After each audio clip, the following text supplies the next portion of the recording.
So welcome guys, welcome to our DMUK Talkies. Today we DMU Kazakhstan students Victoria and Aru are going to interview our guest, Independent Director of Nurbank, Mr. Ulf Wokurka. Welcome. Hello, folks.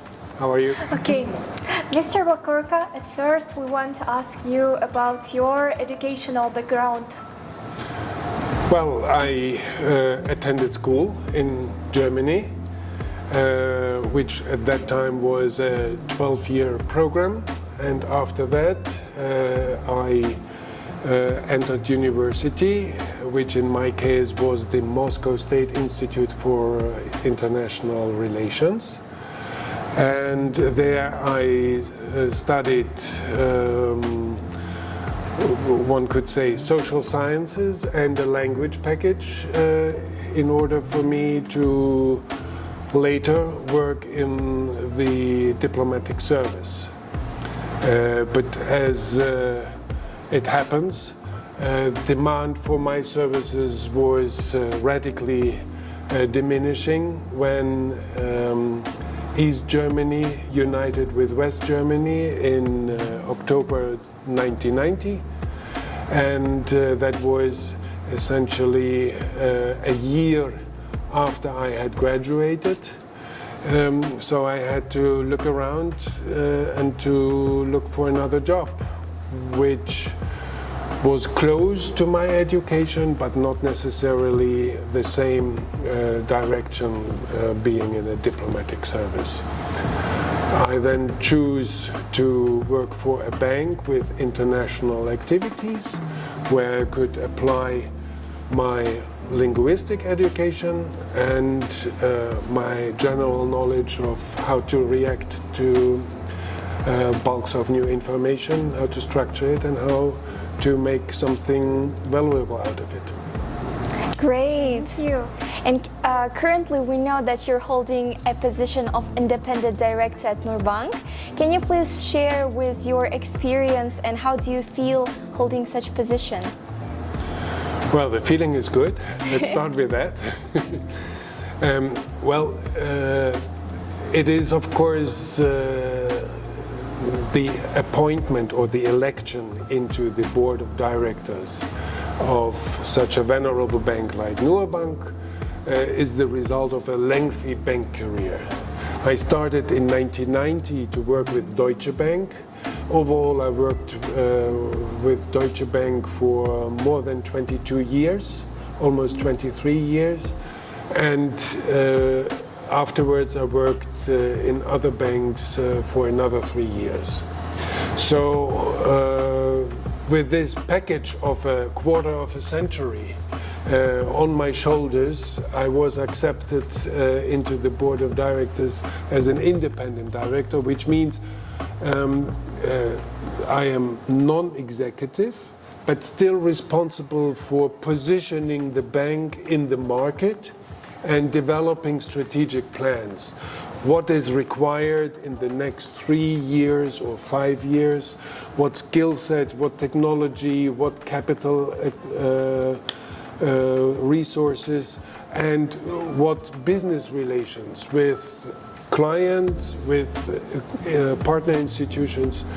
Right now in Nurbank we are looking for a partnership with an international development institute, and I am more than convinced that in the course of this year we will succeed and we will enter into a much closer program of cooperation with such international institutions, and this is where I can again apply my original education.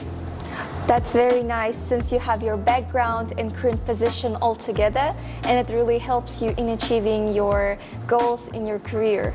It's inspiring. Hopefully, hopefully. Let's hope for that. Yeah. Okay, let's talk about your job experience. We made a research a little bit about you, and we found an exciting facts, and we want hear what is more so exciting? Yeah. You have a interesting career history, you were not just Not only one employer. Yes. It's a multi-stage story, and probably this is something very different than what I had originally planned, because I grew up in East Germany, where there was a system that I get a job offer from the state as the main and sometimes even only employer in the profession that I had chosen.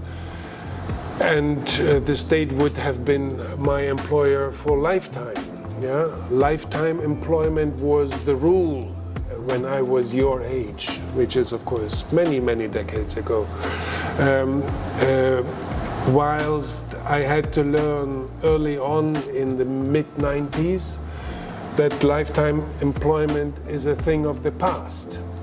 You have to change together with technology, you have to change with the development of markets, with the changes in supply and demand for services or for products. In my case, it was that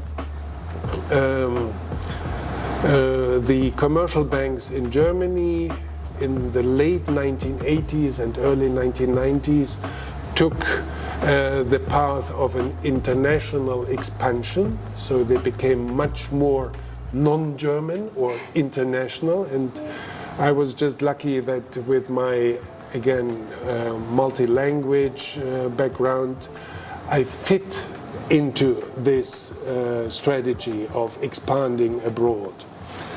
And the second thing is, if you keep yourself updated, and I am a very enthusiastic reader of newspapers, but not every newspaper, not Caravan, but Financial Times, Wall Street Journal, the German Handelsblatt, The Economist. So where I get daily or weekly input with new ideas, with the latest state of art or science or management culture. Keep yourself updated. That is the guarantee for being fit for your job a lifelong. Oh, that's an amazing advice. By the way, as we know, you came to Kazakhstan in the early 90s. Have you ever experienced a culture shock? Or maybe how did you feel when you came to another foreign country? Well, I came in 1993, exactly, yes. I came in a country where there was ruble, the official currency. I came in a country where there were more than 100 banks, maybe even 200 banks, but they were very small pocket banks. Every major industrial conglomerate had their own bank. And I was witness from 93 to 96 of this first wave of consolidation in the banking system of Kazakhstan, with very quickly a small number of 10, 15 banks being the largest and most successful and best managed financial institutions.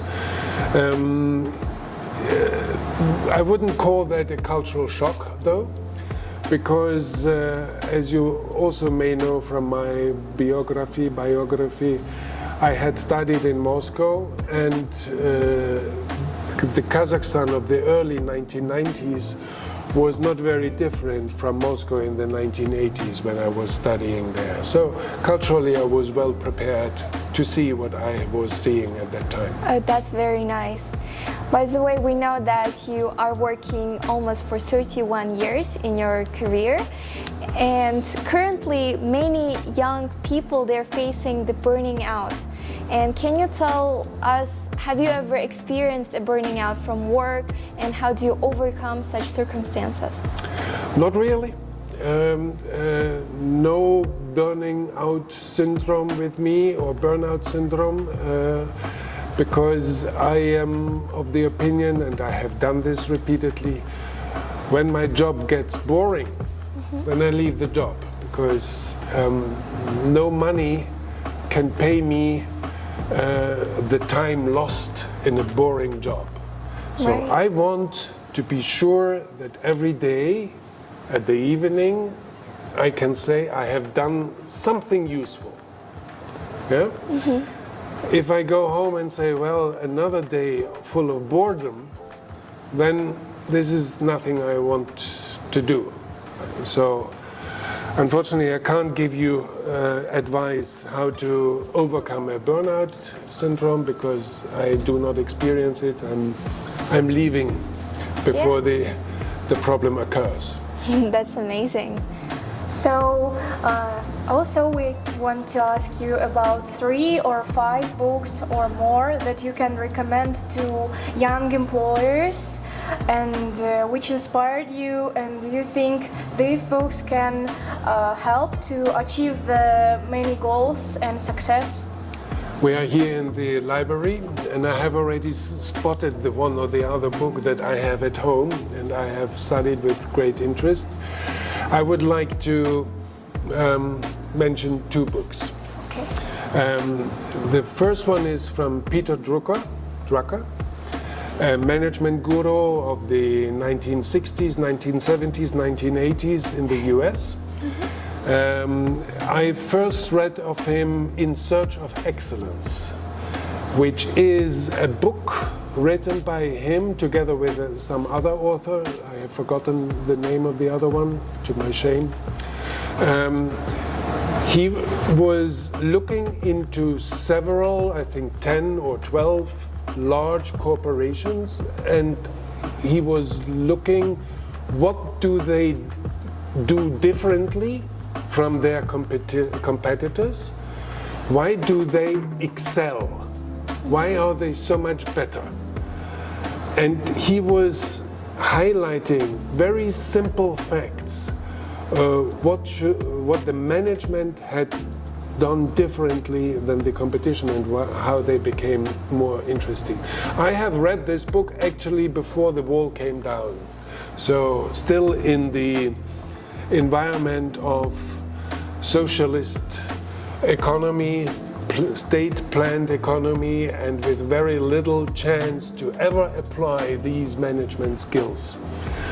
But I was very lucky to have read the book when the wall came down, because then I knew what it takes to excel, how to be better than your competitors. The second book is of the more fundamental nature. It is written by Milton Friedman, an economist in the US, very, very famous for his monetaristic theories of money supply, whether this state should spend in order to revitalize the economy, or whether the state should be very strict in the spending in order to support the most competitive market participants. The book is called Freedom and Capitalism, or Capitalism and Freedom.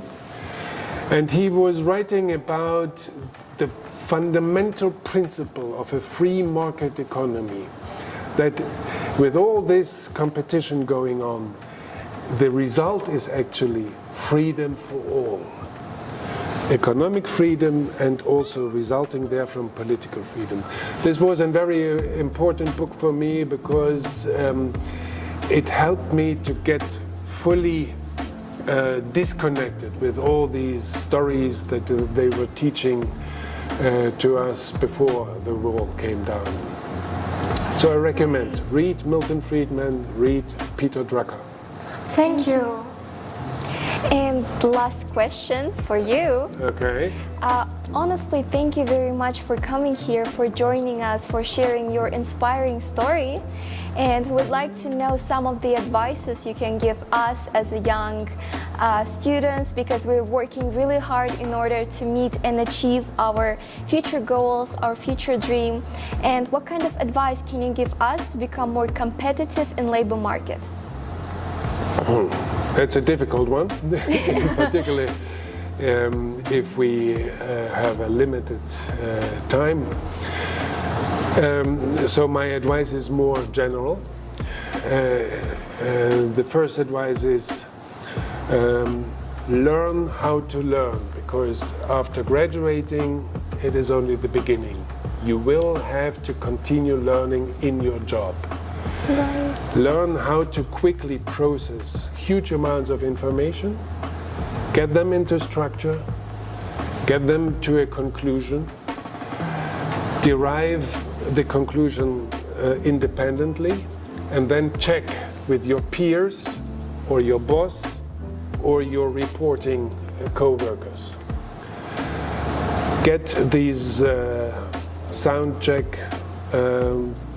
in a dialogue with a human being, not with artificial intelligence. Second is be sociable, be friendly. Whoever you are, a boss or an underling or a peer, every successful business is collective effort.